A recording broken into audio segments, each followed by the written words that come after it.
Well, as you know, the musical journey is not something that is very simple. Era oyina okubeera ne awantu w'otandikira. She started from Ndere Center and moved on. Furthermore, I need to tell you that she also came with a 5-track EP. Era nga ffe twajagala mu low feet. What's the title? If you don't know, you are about to know. Era nga tweyongera nga tujja paka ku kiseera we yasayiningibwa Swans Avenue, and there is a new album called African Music. Have you listened to music that is straight from Uganda and it's African? You are about to get to know what's about to happen. Ebibozi tugenda batu bifuna atenga sikalawuli wabula bya ddala. So ladies and gentlemen, on my right hand side I have legends in the making, and we are about to show you history in the making. Hey, what's up? Hey, what's up? How is everyone doing? Yeah. Everyone is good, I guess. Yeah, happy to be on STV right now. I hope everyone is having a good time. Yeah, we are in the cooking zone, so yeah. What's up? So this is the free pass. Usually, tujabuzi ngachibuyaga, but thank you for the reception. We are at ABM, and I think it's a great vibe. So Azawi, first tell me about the first thing that you thought of when you really chose to do music. Of course, it was like an opportunity for me to show the world how my mind works, actually, basically, because the things that I put out on those records are not far from how I think, or the things I think in my mind. So it was a moment for me to share with the world, to share with my talent, to inspire people, to speak to people's souls.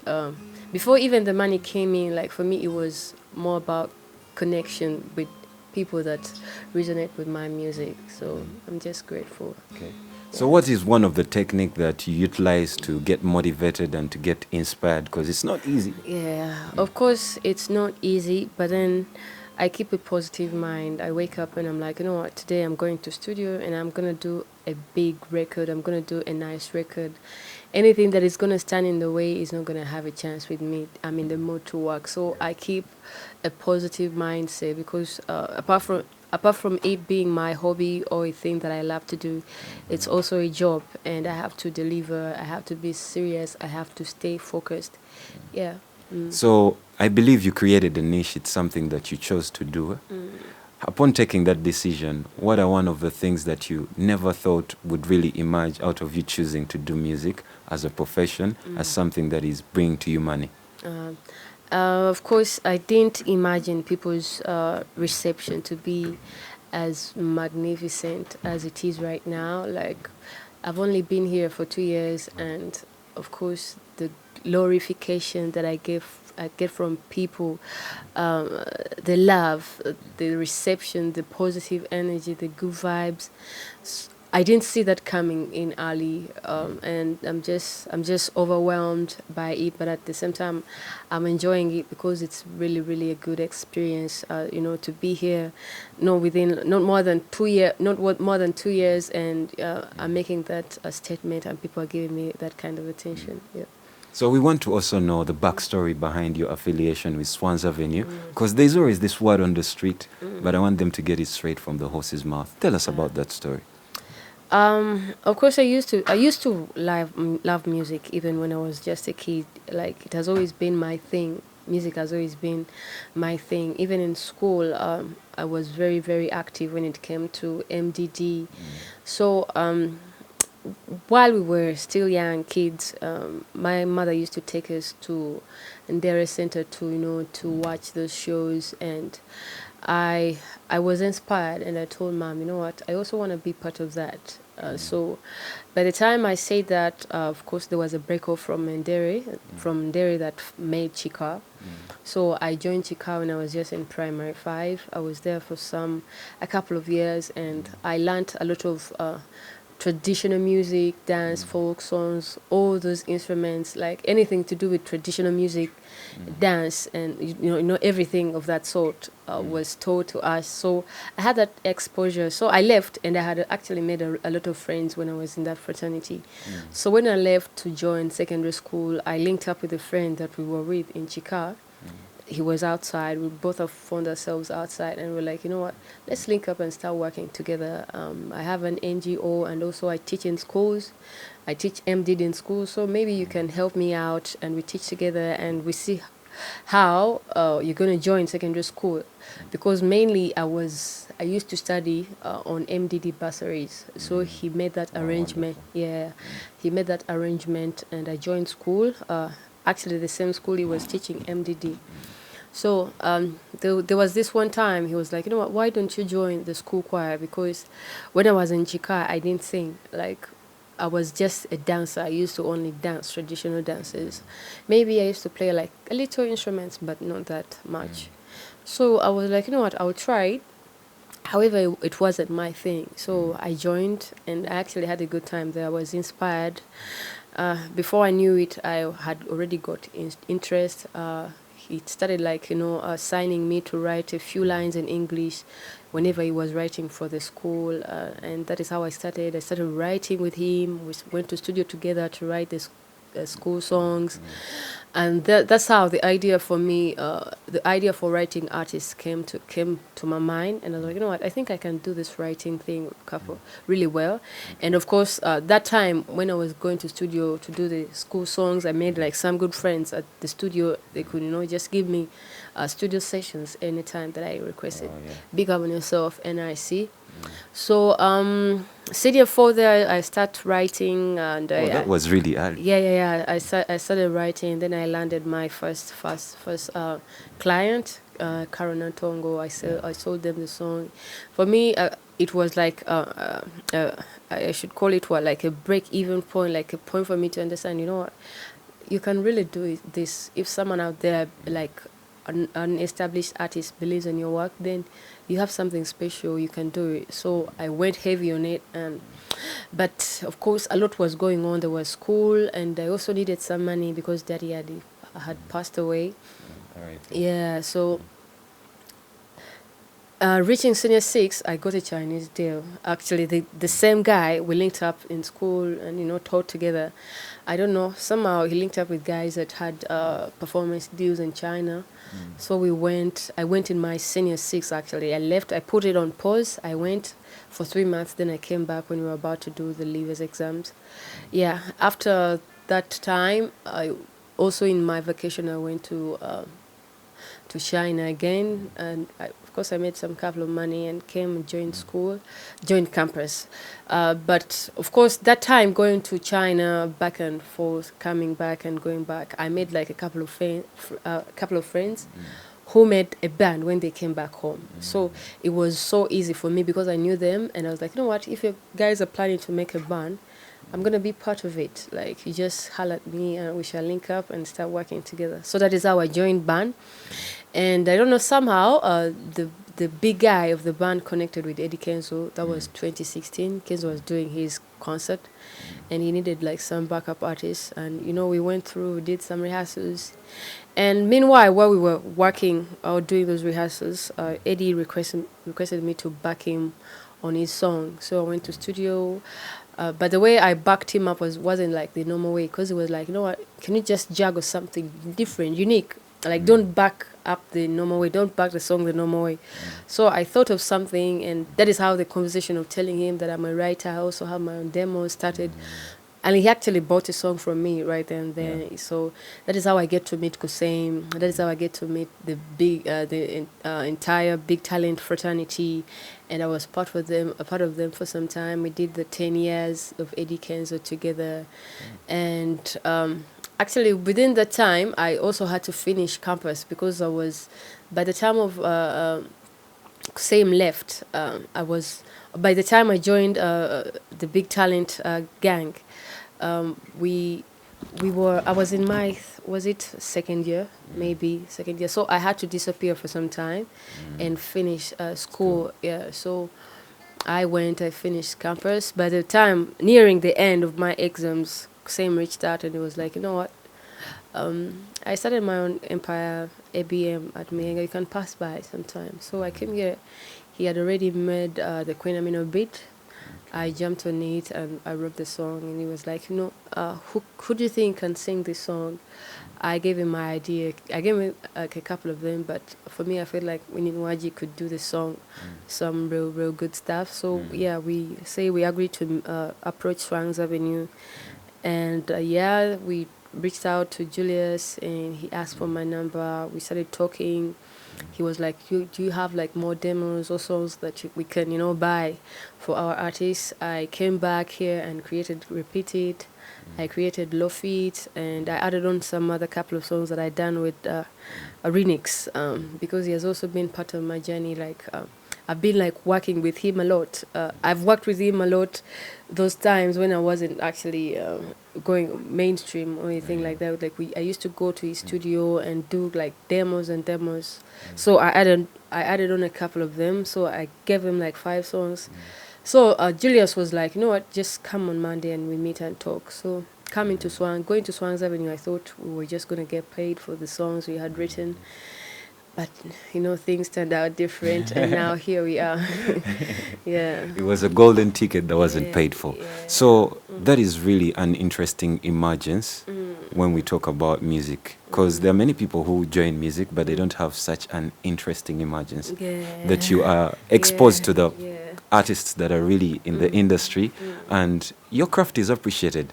So I'm trying to internalize the whole situation whereby your emergence brought a particular sound to the music industry of Uganda. So having been a lyricist that is appreciated with listening to your music, I want you to tell me about the art of lyricism in your view that other artists should pick out on according to your craftsmanship. First of all, the generation has changed. People in the old times used to consume music in a different way. That is why certain songs used to last for like 14 minutes, 15. But the generation has changed. Like people don't have time to listen to a lot. That is why, for me, when I'm creating a song, I create that sequence of repetition. Like catchphrase. Catchphrase. Like if the melody is really nice and catchy, I have to make sure that I repeat it somewhere, and there's something that comes out of giving that repetition. Someone can hang on a beat, like someone can grasp something out of the track easily if you're repeating lyrics with strong melodies, you understand? Yeah. So, some melodies can be hard like to repeat, but if the melody is really strong enough, it is easy to play with it one more time, again and again. So that don't using a lot. I try as much as possible in my music not to use a lot of melodies. Like maybe for a chorus I cannot go more than 3. For the verse I cannot go more than 3 melodies. And then for the verse, I get 1. And then I repeat the same melodies in the second verse. So, for example, a song like, which one? If you having a desire, if you having a desire, this year might be your year. Like that repetition thing. And even in songs like Repeat It. Zijukizamu webya soka derero wedding day obugamba we walyokozesa we walnyumiza. I didn't repeat it. Zijukizamu webya. I can just use different lines but repeating the same melody. So it brings out that pop kind of feel. You don't have to say too much. Sometimes less is much. So there is something that is an art form that I appreciate because let the world also know that I'm a fan of Azawi. Thank you. Yeah, so there's a way, the repetition doesn't come similar. It's the same pattern, but there's a way you're carrying the cadence with the flow. You understand, eh? Yeah, for example, we're going to talk about that project, but like this song on African music, Bamu Tute. I think that is the golden pattern among the composition of Ugandan music in history. Sure. So carry on with that. Actually, doing that song, Julius, sometimes he sources out beats for me, tracks. So I was doing this Mama Nyabo gig, and we were done in the parking. And he's like, you know what, I got some beats from Kusseim, from Nassim. You should check them out. Like, he played a couple of them, but when he played that Bam to Tape beat, I was like, you know what, hold up. Like, let's stop there. This is the beat. actually, it is quite funny. You guys have to know that at some point, Nassim lost data for that beat. Oh. Yes, so he couldn't, I don't know how he did it, but he couldn't find the song. And I needed the song on the album. So creating it, I actually went for, was it Roster Rhyme in the Wild? And it was just, sometimes when I get like a nice beat, I just listen to it raw, like a couple of times until when I get like a strong melody. So I was just, she taking my man.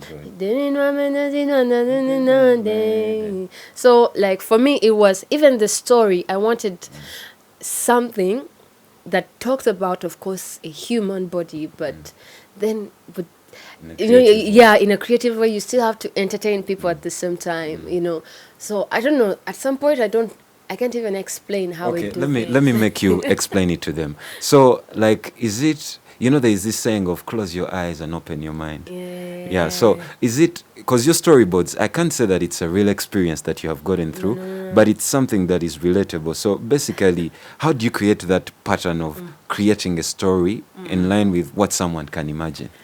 Bamutute especially, because it kept on carrying on till the end. I want even a continuation. For me, when I'm creating, by the way, I have to make sure that I don't give them mixed information, like mixed. I have to find a way to rhyme, but then staying on story, telling the story without, going off a track. No fiction. Yeah, not fiction. Like you have to. There's something about also telling a story, because now you have somebody's attention. They have to listen up to the last part. So I don't know. Like I can't even explain how I do it, but and if I don't feel like the way you feel when I've created that song, when I've created a song, it can never go out. Like I would still check it until when there's something that I can get my hands on. Sometimes I can't even explain my creation at some point. Like I don't know how we do things. Things the just creatives are understanding. Yeah.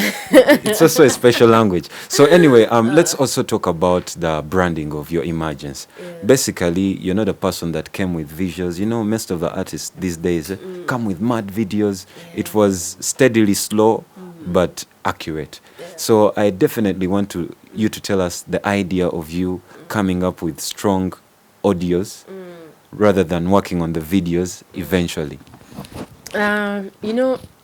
You can't fight a strong track, a strong record. Like nothing can stop a strong song, a nice song, because when the song is nice, have you watched Peru by Fireboy? Yeah. He didn't even mind about the visuals, but the song. Every time you listen to the song, like I was actually listening to one of his interviews on radio, and he was like, he doesn't even know what the song means. Mostly that part of Peru, para. He doesn't even understand it. But for the fact that you feel it, like it's at this point, it's about strong melodies and how you make somebody's soul fly. It's not about like. Okay, let me break it down. So upon your spirituality realms, because in Chimanyo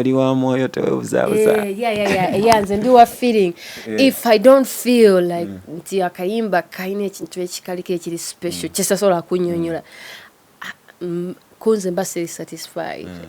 And I have to being and when ndulira bwe nti kintu kyempulira like ninawo gwe kantwala somewhere like simala gakikola, like it has to be meaningful in a way words can't explain. Okay. So basically when we look at the sound of Uganda, omanyi kati fe tugenda na bigenda usually baina kino tebamanyi general kale. Basically I'm not trying to mock anyone, but bagamba oyo abani, so kitegeera si webogera. Honestly wano wetutuse Uganda yandivuddemu eyo zone eyogamba nti we need our own sound, because that can never be possible. Thank you very much. I was talking to Anel. You know Anel Tunes? We had Anel Tunes, the guy who does mixing and mastering. I was basically telling him that they say the sound is there, but it's not structured for it to have a stand. Yeah. So me, I wanted to ask you about your sound as a Azawi, as you create in the process of coming up with something that the people like. Yeah. First of all, and katsoke tudeke mabega, like even artists like tujowe yembera yogam china fe twina sound yo wafe, because that is nearly impossible. Naba Nigeria sound gwe bayiya, it was like a fusion bakole oja kwetanga nti when you go to the origin of that sound, even for Afrobeats, I hear they started in Ghana or something like that. So it is all African music. Yeah. It is all total far. You work with beating or instrument bajikoira Egypt or babajiko. For as long as you make a song, they are all African instruments. We just make it African music. That is enough. But for me, I call my style Afrofusion. Like it's Afrofusion, it's a mixture of a lot of things. Like sinanti now in Equatorian, like katioja. Now there's songs that I'm gonna release sometime. I told Azawi So for me, for as long as it's a vibe, I don't care what kind of genre. Like I just jump on it, make the song sound amazing. Yeah. So basically, I don't want the people to miss out on this because I've been following you up as well. I think your background is dancehall, but the transition from dancehall to Afro fusion is something that I want also you to explain to your fans, because you can pick it from the dance moves. Because dancehall ainengeri jabula mukawa tenga naye yali wa maanyi nnyo. So as a musical fanatic, I would like you to rectify that. First of all, I wanted to represent me. Okay, yes, dancehall is a nice genre, but then I have something that is mine. Why don't I represent that? I'm an African. There's African music. There's those genres that I can play around with from Africa. There are those rhythms and sounds, instruments that I can play around. Because or sing, because if you're gonna sing dancehall, at some point you're gonna have to even sing in patois. Clearly that is not my language, and and you can never sing it like them. You can never do dancehall better than those guys. Impossible. And they can never do Afro fusion, Afro beats, Afro more than me. For